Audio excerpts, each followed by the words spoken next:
Well, I'm doing this review in January. Screw it, let's review Luigi's Mansion.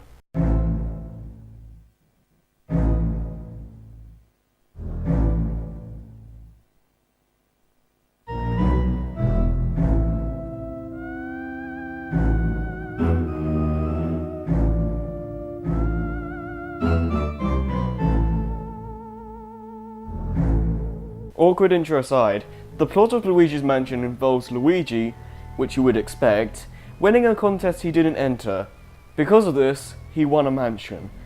The Mario brothers become overjoyed with this, with Mario going out to see this mansion for himself. However, once Luigi gets there, he finds the place to be filled to the brim with ghosts and paranormal activity. Newcomer to the series, Professor Egad, shows up with the Poltergust 3000, designed to suck up ghosts. Forget Ghostbusters. If you want to rid a mansion full of ghosts, just call the guy in green. I'm Luigi, number one. Anywho, because of Egad's old age, he gives the machine to Luigi. Now we have to find out what exactly is going on with this mansion, and find out what happened to Mario. Around 2/4 of the way through the game, you encounter Booze, who you quickly find out are the cause of all of this mess. See, the mansion isn't real. It's an illusion created by the Booze. However, the gold you find in the portrait ghosts are all real. Some of the backstories for these ghosts can get really dark and depressing sometimes. This little girl, for example, died in her sleep when she was only 7 years old. Eventually, you find that King Boo has somehow trapped Mario inside a painting. But this is as far as the plot goes. Yes, I'm well aware of the beta version having some different mechanics, and there being a time limit, but I'm not here to talk about that. In terms of personality, the Mario brothers didn't have a lot for a long while, but thanks to this game, Luigi has a fully developed personality. While Mario acts brave and courageous, Luigi is much more timid and afraid of almost everything, especially ghosts. Some may say this is annoying, but I find it refreshing. Too many times we see the hero take on a challenge without any problems. It gives the character more personality, and it makes them feel more three-dimensional as they aren't perfect. Also, let's be honest, if your brother was put inside of a painting, inside of a mansion filled with ghosts, I'm pretty sure you'd be terrified out of your skull too. As you might expect, this game has you sucking up a lot of ghosts. A lot of ghosts. Thankfully though, it never becomes tedious, as you are constantly being introduced to new variants. To suck, you hold the R button, much like Flood in Sunshine, and you pull away from the direction the ghost is moving.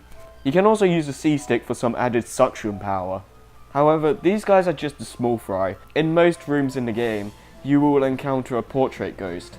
These guys are much smarter, and you have to figure out how to expose their hearts before sucking. Once you see a heart appear on the ghost, you know what to do. I love how much they try to be unique with such a simple formula.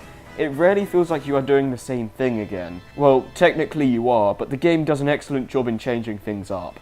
Now, as I said before, this place is littered with gold. The game encourages you to explore every nook and cranny of the mansion. Even watering plants gives you treasure. The Boos must have a Scrooge McDuck-sized vault or something. Speaking of Boos, once you release them, they can be found in every room, one in each. It starts easy, but then their HP gets ridiculous. I mean, seriously guys, calm down. Boos don't get sucked in the same way as ghosts. They don't really move towards the poltergust, so essentially you have to suck them up before they leave to a completely different room. This can get really annoying. You are required to get most of the Boos in the game before you can face King Boo.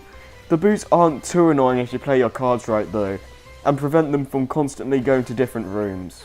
I used to think the Boos could leave the mansion entirely. Don't worry about that happening though, because it can't. There are also secret ghosts you can find. These are speedy spirits and gold mice. Speedy spirits are only found if the room is still dark, and they aren't necessary for completing a room. The game expects you to explore for these guys, and even though they are tricky as hell to catch, it's sure as hell worth it. You also have one chance in getting these guys, so if your flashlight makes them vanish, you won't be seeing that speedy spirit for the rest of your playthrough. Gold mice can be found if you take your Game Boy Horror route, and press A on some cheese. These guys are a lot easier to catch, however they are also a lot more well hidden. You'll rarely see cheese in your face, which again encourages you to explore. Gold mice also appear in some areas randomly, but they usually have a small chance in popping up. I should talk about the Game Boy Horror, shouldn't I? Well, what it essentially lets you do is see how much treasure you have picked up, the portrait ghost you have captured, a map of the mansion including doors you have the key to, as well as showing you rooms you haven't entered yet. You can also go into first person mode, and you can use this to look at some of the insight Luigi has to say about something. And it's also what you use to make golden mice appear. You can even use it to have some sort of hint of what to do with the portrait ghosts.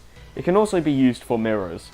You essentially do the same thing on a mirror, and it magically warps you to the foyer. This can be helpful if you don't want to waste unnecessary time. As one might expect, there are also boss ghosts. Once you go up against one of them, you'll know you are at the end of a section of the game. Boss ghosts aren't too much different from regular portrait ghosts, however they are a lot more aggressive, and they aren't as easy to suck them in your vacuum. Just like the portrait ghosts, you have to figure out how to make them vulnerable, then proceed to attack. During the second area of the game, you come across a fire token. There are 3 of these in the game, and you get them as you go through the mansion. As one might expect, this also brings in new ghosts. They act the same, however you will notice something inside of them. This tells you what element they are. To attack fire ghosts, use the water element. Water uses ice, and ice uses fire.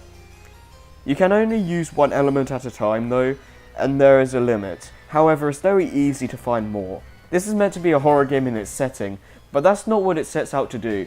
Sure, there are some rather messed up moments, but this is much more of a puzzly and explorative game. Pretty much how Punch-Out is more of a puzzle game than a boxing game, but I digress. You're probably wondering why you need money in the first place. Well, you don't exactly need to collect any of it. The more you collect, affects the rank you get at the end. Though, even with that fact, you don't really care, because it's so satisfying collecting the treasure anyway.